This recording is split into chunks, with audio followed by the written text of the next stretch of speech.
If you find that you get jammed a lot of the time on your forehand and you just feel like you don't have enough space for your shot, then in this video I want to try and help you with it, because it's a real problem for a lot of people, and it's one of the biggest things that prevents players from developing their technique and turning their forehand into a weapon.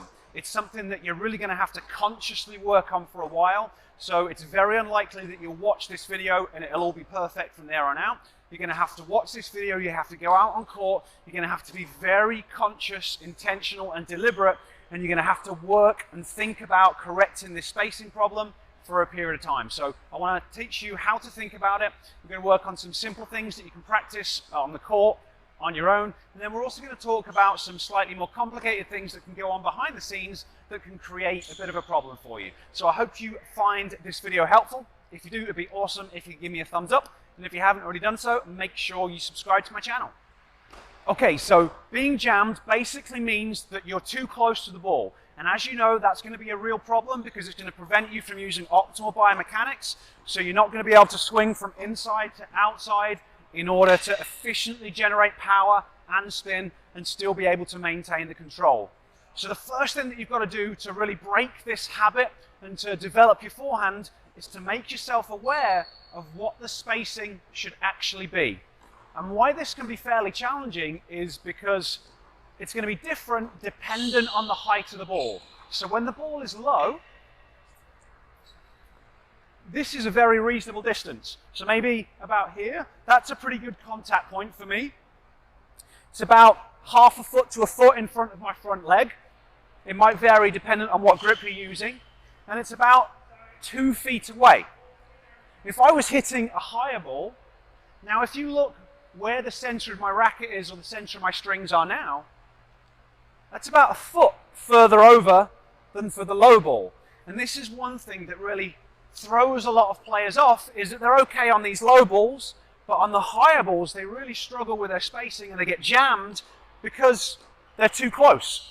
So you've got to make yourself aware of what the spacing should be based on the type of shot that you're dealing with, and then you want to kind of become aware of what it's going to feel like for both a neutral stance, a semi-open stance, and an open stance. So you've got to kind of understand the spacing for the different options. So we've got this low ball. For a neutral stance, that's what it feels like. For a semi-open stance, that's what it feels like. For an open stance, that's what it feels like. And then again, what's that going to be like for a higher ball? So often, if you don't have one of these, you can just place an object on a table just to try and give your brain a point of reference, or you can put a little mark on the wall just to try and give your brain a point of reference so you can understand what this spacing is like. But that's step one. Make yourself aware of what this space should be, and then we're going to move into step two, which is practicing different footwork patterns to get the spacing.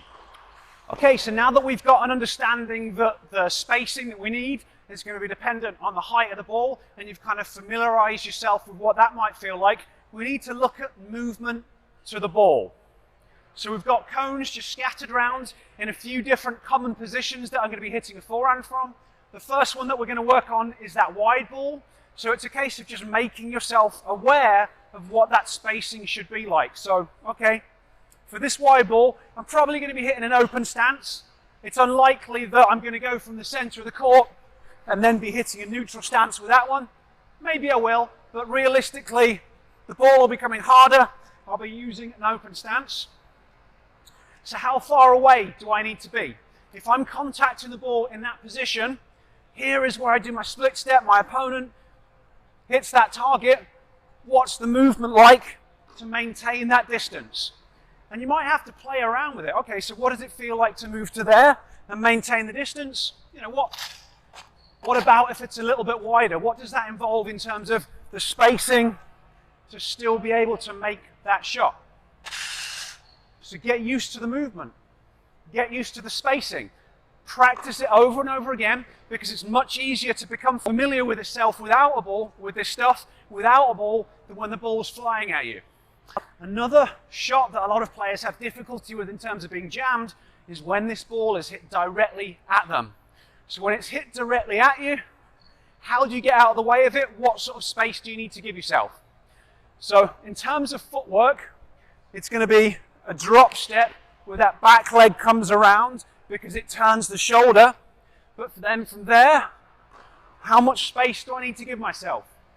This one, you might be hitting a neutral stance, or you might be hitting an open, semi-open stance. So from here, if the ball's coming directly at me, how do I give myself that space? If I'm doing an open stance, how do I give myself the space that I need? For the inside-out forehand, depending what level you're at, again, it's going to be that same footwork pattern, but how far away do I need to go in order to not get jammed? And then we can work on the short ball. So the ball in this position, if it's a lower ball, I'm probably going to be in a neutral stance, and it's going to look like that. So what does that spacing seem like? If it's a higher ball, I'm probably going to be setting up in an open or a semi-open stance. So maybe I need to be a little bit further away, but in order to maintain this. And then it's going to be the same options over there. So if it's a lower ball, maybe I'm getting around it and coming through. I can afford to be a little bit closer. If that one's a little bit higher, you can be setting up in more of an open, semi-open, and now I've got to be further away, give myself the space to hit that shot.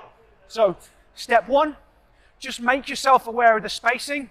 Step two, get out there and kind of figure out what does this feel like. And if you don't have an opportunity to get out on court, just stick one cone down in your front room and just get used to moving in and around. You know, so stand close. What does it feel like to get out of the way? What does it feel like to do an inside out? And just train yourself to think about this space. And then from there, it's getting out on court and it's programming it over and over again. And you are going to have to think about it constantly. Until you've solved this problem, there's not much else to think about. You've got your split step, you've got your unit turn and your movement to the ball. That's the next most important thing. So worrying about exactly how you take your elbow back, everything else that's going on with your wrist and all this stuff, it's just not important compared to the spacing. So you've got to solve the problem. You're going to have to think. When you're in a practice rally, your opponent hits it, think space, think space. Positive instruction, okay, stay further away, stay further away. Might take a month, might take 2 months, might take 3 months, but once you crack this, it is going to make a massive difference in your ability to develop your forehand. If you don't crack this, you're probably never going to develop the forehand that you want, so you've got to spend time doing it. The final thing I want to really talk about is that sometimes there can be stuff going on behind the scenes that make this a lot more challenging. Your ability to recognize where the ball's going, your ability to set up in the right position and kind of do all the stuff that I've just talked about, especially when you're playing, is going to be based on how well your visual system is functioning. It's going to be based on different visual skills like your spatial awareness, your distance judgment, your ability to track the ball. And unfortunately, a lot of players don't have the ability to do that at the level that they need to play tennis in the way that they want.